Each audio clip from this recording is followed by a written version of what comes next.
За православните христијански верници, денеска почнува двонеделниот Богородичен пост, кој е посветен на успението на Пресвета Богородица. Денес Светата православна црква го празнува празникот на седмите мъченици и Макавеи, а воедно и почетокот на Богородичниот пост. Овој пост црквата го востановила во чести спомен на успението на Мајката Божија, која и знаеме сите колку е незината големина и што значи Мајката Божија во православната црква.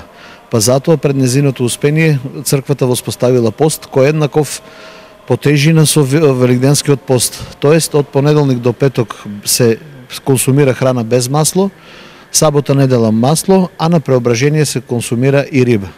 Овој пост трае 2 недели и сметам дека и нема да биде голема тежина на сите оние кои сакаат да постат, да го издржат телесниот пост, но пак ќе потенцираме, по исто големо внимание треба да обрнеме и на духовниот пост, па така подготвувајќи се и телесно и духовно да го дочекаме успението на Мајката Божија.